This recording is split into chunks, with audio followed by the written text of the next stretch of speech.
ও অসাধারণ মুড়ির ঘন্ট, যেমন দেখতে হয়েছে তেমন সুন্দর স্মেল আসছে, আর খেতেও অসাধারণ। তোমরা সবাই ট্রাই করো বাড়িতে। আর এখানে 100 গ্রাম চালকে আমরা, গোবিন্দভোগ চালকে আমরা ভিজিয়ে রেখেছি। এটা প্রায় 1 থেকে 1.5 ঘন্টা ভিজিয়ে রাখতে হবে। তো চলে এলাম আরও একটা নতুন রেসিপি নিয়ে। আজকে আমরা দেখাবো কিভাবে মুড়ি ডাল বানাতে হয়। তো এর জন্য আমরা প্রথমে নিয়েছি 100 গ্রাম গোবিন্দভোগ চাল, যেটা আমরা প্রায় 1.5 ঘন্টা ভিজিয়ে রেখেছিলাম। ভিজিয়ে রাখার পরে এটা এরকম হয়েছে। তার সাথে আমাদের লাগবে, এখানে আমরা 2টো মিডিয়াম সাইজ পেঁয়াজ কুচে নিয়েছি, আর একটা টমেটো কুচে নিয়েছি, আর 4-5টা কাঁচা লঙ্কা কুচে নিয়েছি। আর নিয়েছি এখানে কিছু রসুন আর কিছু আদা, 1 টুকরো আদা। এটা যদি আমরা বাটি তাহলে এটা 1 চামচ করেই হবে। এখানে আমরা 2টো বড় আলু কুচে নিয়েছি, এরকম কিউব আকারে কেটে নিয়েছি। এখানে একটা মশলা আমরা তৈরি করব, যার জন্য আমরা নিয়েছি 1 চামচ গোটা ধনে, আর দারচিনি আছে অল্প একটু, 4টে লবঙ্গ আছে, 4টে এলাচ আছে, 1 চামচ জিরে আছে, আর 2টো শুকনো লঙ্কা আছে। তো এগুলোকে আমরা একটু কড়াইতে গরম করে আমরা এটাকে পাউডার বানিয়ে নেব। মুড়ির ডালের জন্য সবথেকে প্রধান জিনিস যেটা হলো সেটা হচ্ছে মাছের মাথা। তো মাছের মাথাটাকে আমরা অলরেডি ভেজে রেখেছি। তো তোমরা এরকম তেলে দিয়ে ভালো করে কড়া করে ভেজে নেবে মাছের মাথাটাকে। তো এই হলো টোটাল উপকরণ। এবার দেখো কিভাবে স্টেপ বাই স্টেপ করছি, খুব সহজেই হয়ে যাবে আর খুব তাড়াতাড়ি হয়ে যাবে। তো সবার প্রথমে আমরা কড়াইটা একটু গরম হয়ে গেলে আমরা মশলাগুলো, যে আমরা গোটা মশলাগুলো রেখেছিলাম মশলা বানানোর জন্য, সেগুলো আমরা দিয়ে দেব। দিয়ে এটা একটু রোস্ট করে নেব।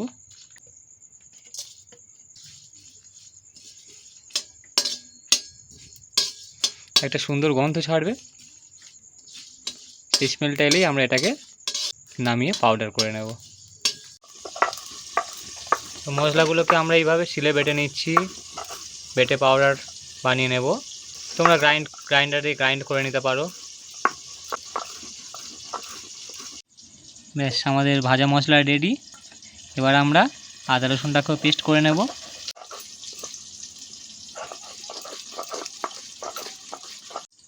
ব্যাস, আমাদের আদা রসুনের পেস্টও রেডি। এটা আমরা ওই শিলের মশলায় বেটেছি বলে এরকম কালারটা একটু চেঞ্জ হয়েছে। এবার আমরা কড়াইয়ের মধ্যে তেল দিয়ে আমরা আলুটাকে প্রথমে ভেজে নেব। মাছের মাথা যেহেতু ভাজা ছিল, তাই আমরা কড়াইয়ের মধ্যে তেল দিয়ে আলুটাকে ভালো করে ভেজে নেব। অল্প একটু লবণ দেব তেলের মধ্যে দিয়ে দিলাম অল্প একটু হলুদ। এবার আমরা আলুটাকেও দিয়ে দিলাম।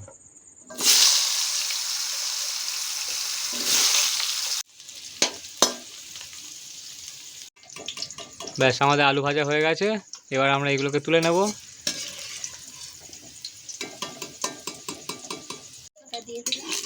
এবার এই তেলের মধ্যেই আমরা দিয়ে দিলাম একটা তেজপাতা, 1/2 চামচ জিরে। এবার আমরা দিয়ে দেব পেঁয়াজ, কুচে রাখা পেঁয়াজগুলো আমরা দিয়ে দেব, আর তার সাথে আমরা লঙ্কাটাও দিয়ে দেব পরপর। এবার আমরা পেঁয়াজটাকে খুব ভালো করে ভেজে নেব, লাল লাল করে ভেজে নেব পেঁয়াজটা। এরকম পেঁয়াজটা ভাজা ভাজা হয়ে গেলে আমরা এর উপর দিয়ে দেব টমেটো কোচাগুলোকে দিয়ে দেব। দিয়ে আবারও কিছুক্ষণ আমরা ভাজবো। পেঁয়াজ টমেটো সব যখন এরকম ভাজা ভাজা হয়ে যাবে, এবার আমরা দিয়ে দেব আদা রসুনের পেস্টটাকে।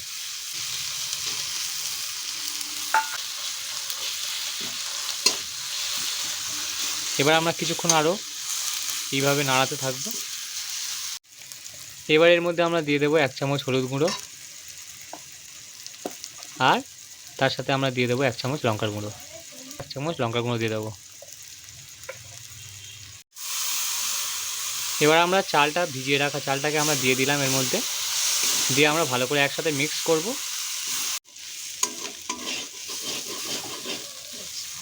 আমরা খুব ভালো করে সবগুলো একসাথে মিক্স করে একটু ভেজে নেব 2 মিনিট মতো। এবার আমরা আলুটাকেও দিয়ে দেব। আবারও আমরা সবগুলোকে একসাথে মিক্স করে নেব। এবার আমরা মাছের মাথাটাকেও দিয়ে দিলাম এর মধ্যে।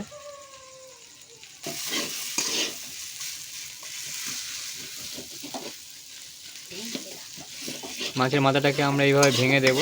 ভাজতে ভাজতে এরকম ভেঙে যাবে যদিও। আমি এটা কিছুক্ষণ ভাজবো একসাথে।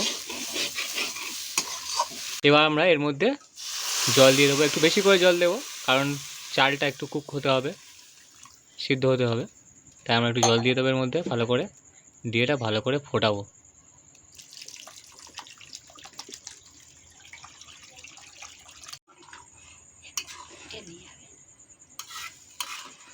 ব্যাস, এবার এটা আমরা খুব ভালো ঢাকা দিয়ে প্রায় 10 মিনিট মতো কুক করলাম।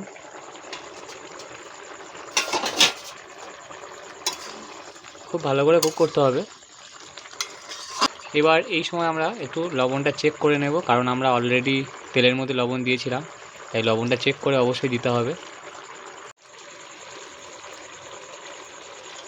তো এবার আমরা মশলাগুলোকে দিয়ে দেবো, যে মশলাগুলো আমরা বেটেছিলাম, গুঁড়ো যে পাউডার বানিয়েছিলাম, সেই মশলাগুলো আমরা এর মধ্যে দিয়ে দেবো, দিয়ে আরও কিছুক্ষণ আমরা কুক করে নেব।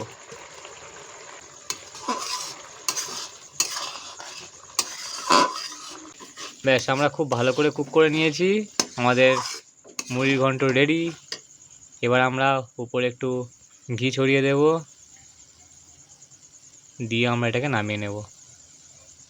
খুব সুন্দর স্মেল আসছে আর খেতেও দারুণ হয়, তোমরা সবাই বাড়িতে ট্রাই করো।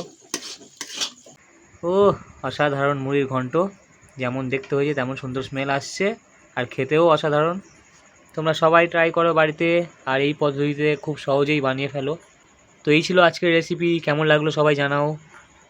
ভিডিও ভালো লাগলে লাইক করে দাও, চ্যানেলটাকে সাবস্ক্রাইব করে দাও। ফিরছি পরের ভিডিওতে নতুন একটা রেসিপি নিয়ে।